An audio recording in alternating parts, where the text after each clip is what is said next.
Hi everyone, I'm Parker Glynn-Adey, and I'm going to talk about from colorings to fixed points. So how we can use colorings of graphs to get fixed points in real analysis. Okay, so this is a proof that could come up in a lot of different courses. It could come up in C32, which is graph theory and algorithms. It could come up in C27, which is topology, or it could come up in C44, which is combinatorics. So it sort of could happen in a lot of different places. What I like about this proof is that it gives us an algorithm. So let's get into it. Okay, so consider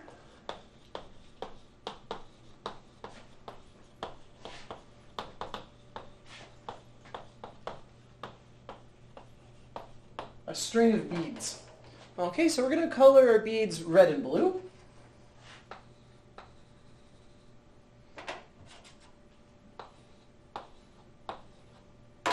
Okay, and we're going to impose that the first bead has to be blue and the other bead, the last bead, has to be red. Okay. So we're going to call such a collection of beads well colored.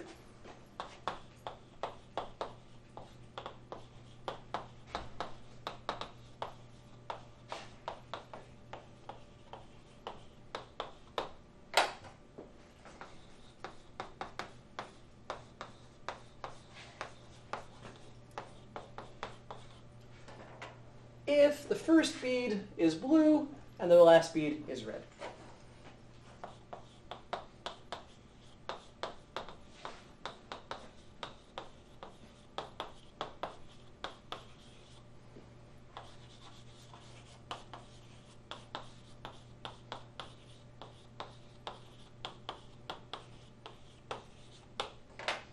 Okay, so now I want to draw your attention to a fact about well-colored strings of beads. If we look at this here, we can see that there's a couple places where the color changes from bead to bead. So let's highlight those places.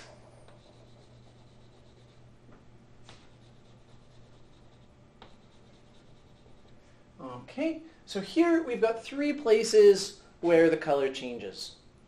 All right, let's label those. Okay. And more generally, we're going to get the following fact about well-colored beads.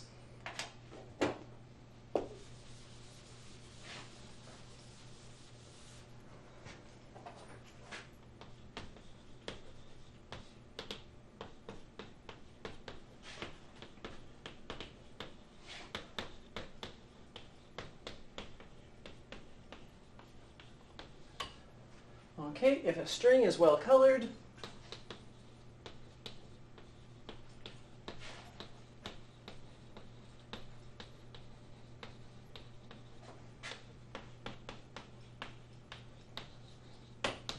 then there are an odd number of changes. Okay, here we've got 1 change, 2 change, 3 changes. Okay, can anyone see how to prove this? Take a moment and think about it.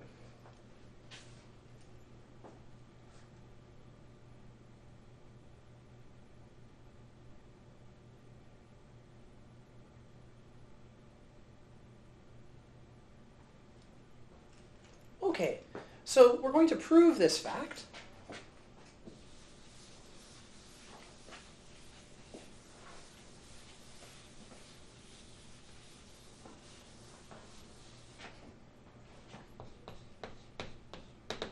So if there were an even number of color changes,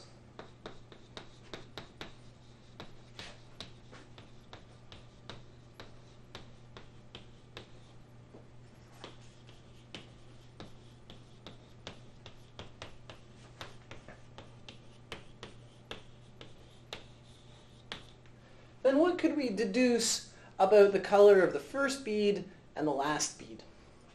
Right? If there were an even number of color changes, then the first bead and last bead would have to be the same color because we'd change an even number of times.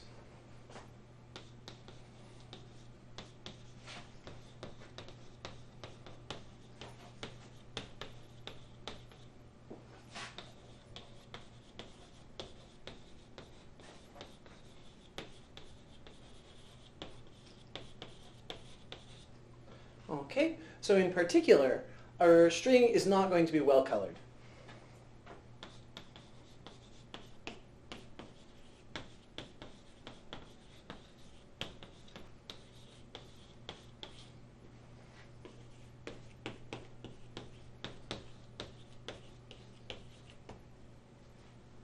Okay, so if we have an even number of changes, the first and last beat are the same color, and we're no longer well colored.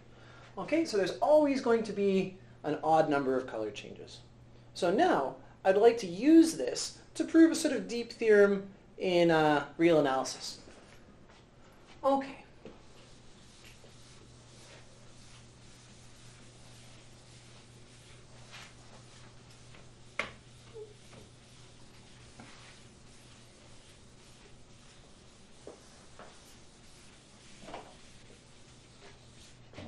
So our theorem is going to be the following statement.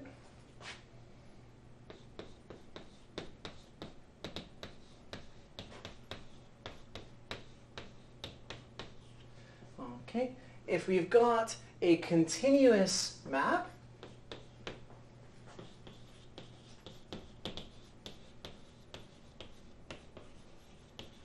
then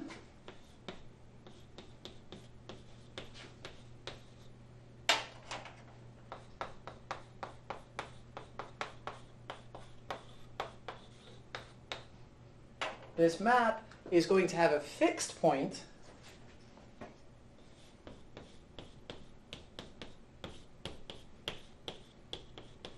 which gets sent to itself. Okay, so any continuous map from the closed interval to itself is going to have a fixed point. Okay, so this is the one-dimensional version of a theorem in topology called the Brouwer Fixed Point theorem.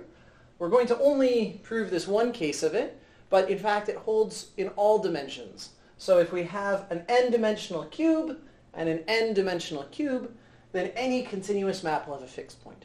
But we're just going to do the one-dimensional version. Okay.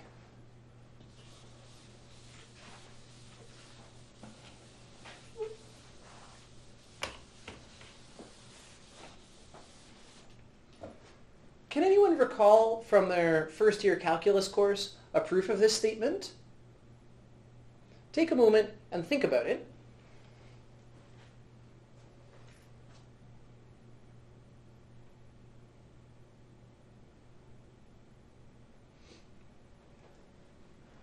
Okay, so for this statement, we have a proof using the intermediate value theorem.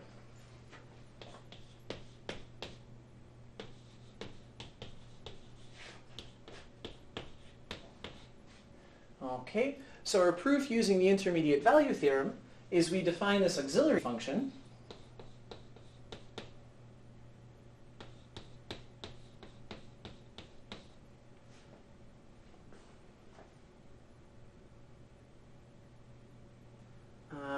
and what do we get for this auxiliary function? We've got that g of 0 is going to be 0 minus some positive number, maybe 0. So this will be less than or equal to 0. And g of 1 will be bigger than or equal to 0 as well. So if we get an equality here, then we have a fixed point. So we can assume that this is negative.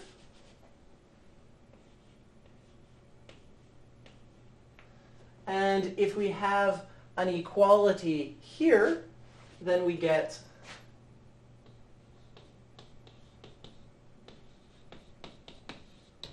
another fixed point. So we can assume this is positive. Okay, and somewhere in the middle, between 0 and 1, there'll have to be 0 of our function g. Okay.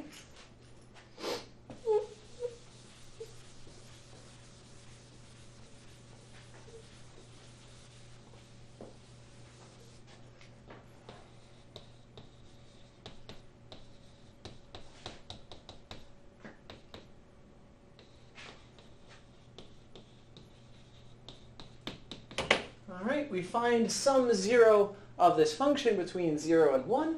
That will give us a 0 of g, which will give us this, and we can rephrase that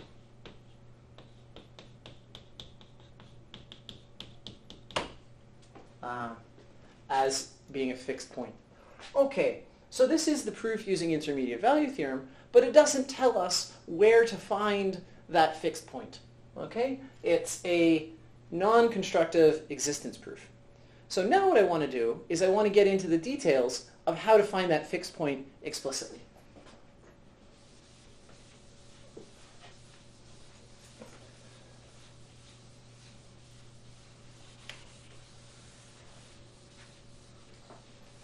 So let's give a proof using colorings.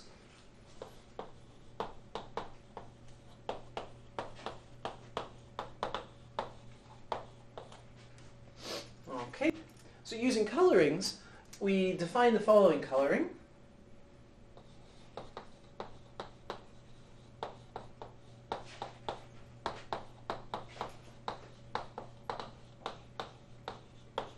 We're going to assume that we've got a continuous function here.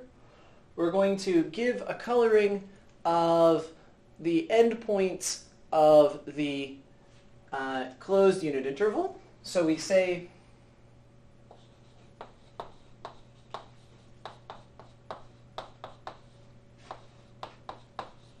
that I0 is our closed unit interval. Now we'll color the endpoints as follows.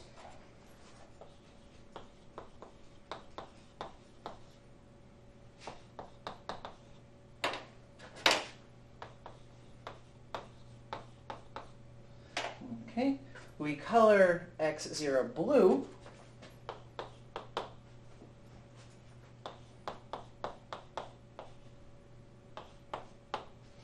If x0 is, if f of x is bigger than x,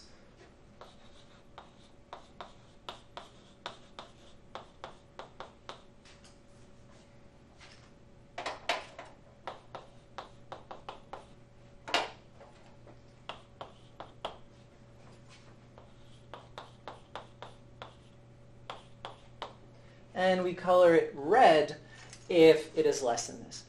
Okay, so what about the case of equality, right? If we get an equality in either of these places, then we found a fixed point of our function.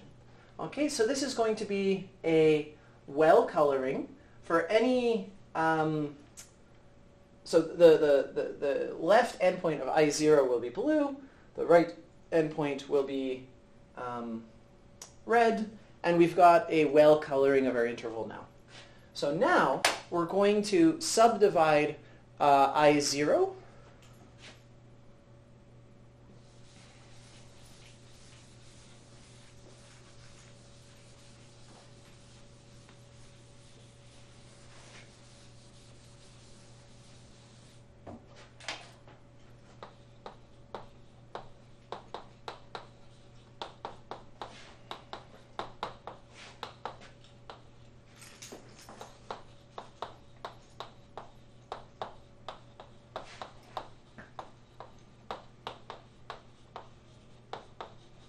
we'll split into two parts of equal length.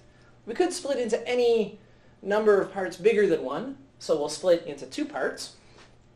All right, and now we'll color x equals a half.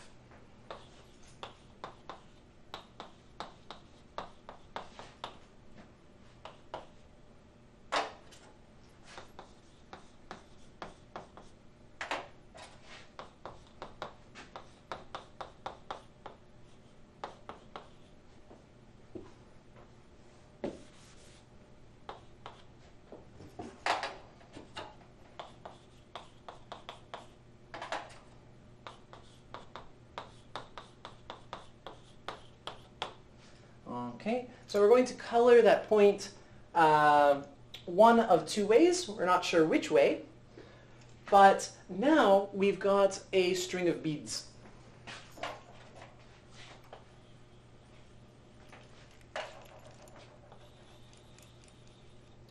Okay, so we've got some point here in the middle. We don't know if it's blue or red, but we've got a well-colored string of beads. So somewhere in there, there is going to be an edge with two distinctly colored endpoints. Okay, we call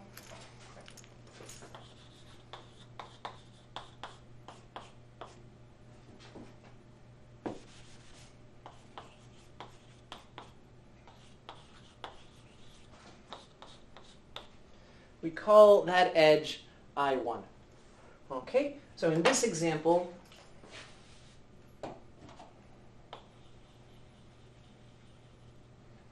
we have the following coloring. Okay, now we've got an interval I1, and now we're going to subdivide that.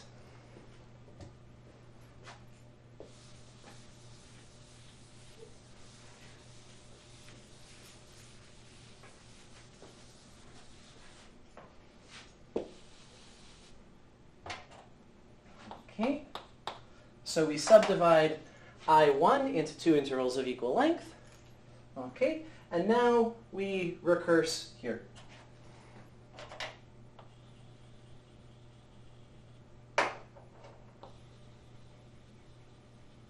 Okay, so we subdivide I1. Now we've got two smaller intervals. Okay, our bead coloring lemma gives us something in there. Okay, so we get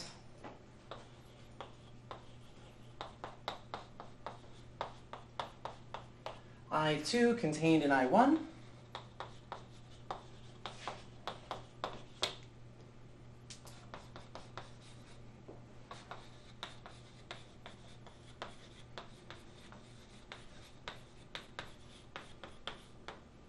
We get some guy in there with distinctly colored endpoints, and now we can keep going using this algorithm recursively. So we get I0 contains I1, contains I2,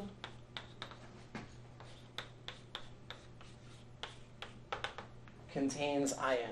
Okay, so we keep getting smaller and smaller intervals.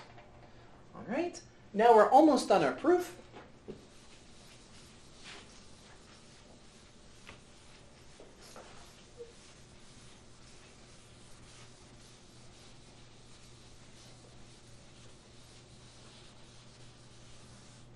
Okay, so observe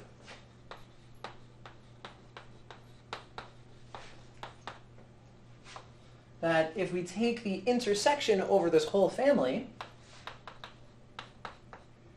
then we've got a collection of closed intervals.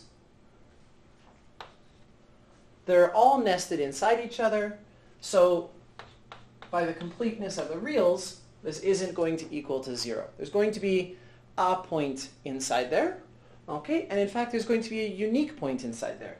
So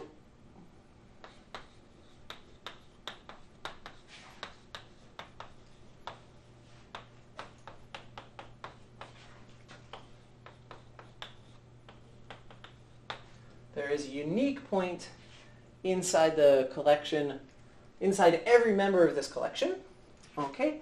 And now I'll argue that this is our fixed point.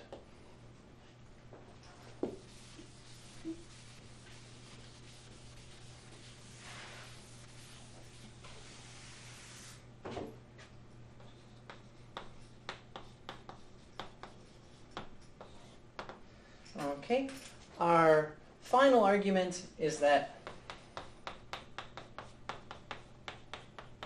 this guy has to be our fixed point. Okay, so what do we do?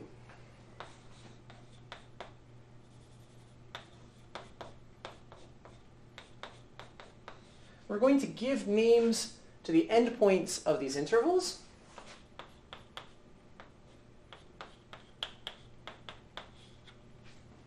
Okay, so we call this xk minus and this xk plus. Okay, so we don't know what values they are, but we know that they're getting smaller and smaller, and that they limit to x0.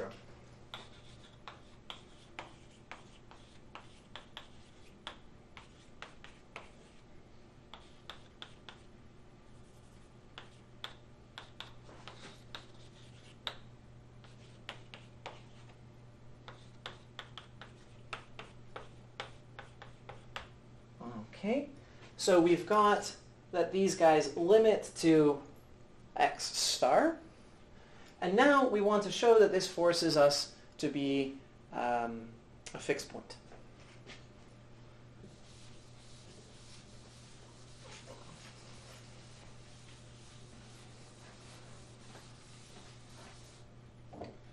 Okay, so we have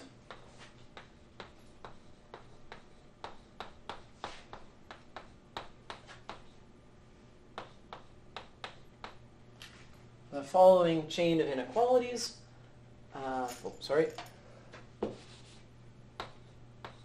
By definition of our coloring, we've got that all of these guys are greater than or equal to the value we plug in.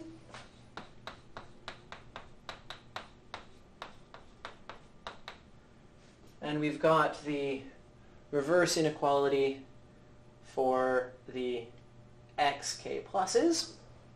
Okay, so taking limits,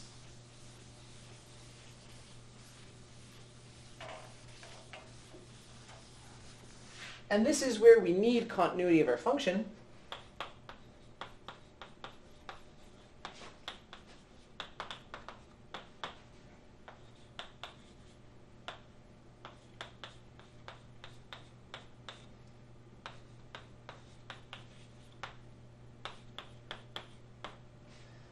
Okay, that the limit of these guys will be greater than or equal to the limit of these, which is x star, and then the limit of these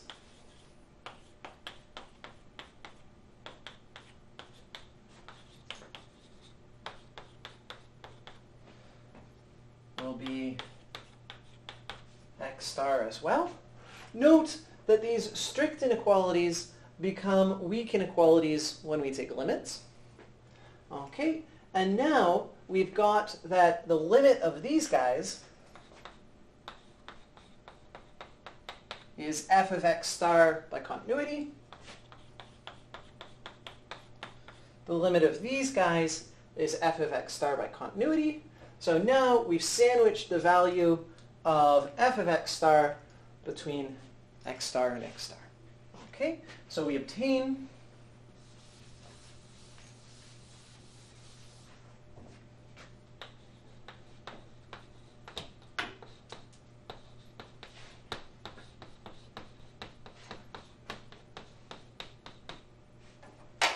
that f of x star is equal to x star.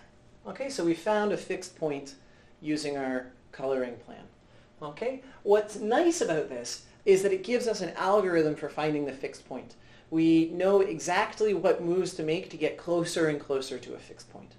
Okay, so that's what I wanted to say about the use of colorings to find fixed points. Thanks for your time.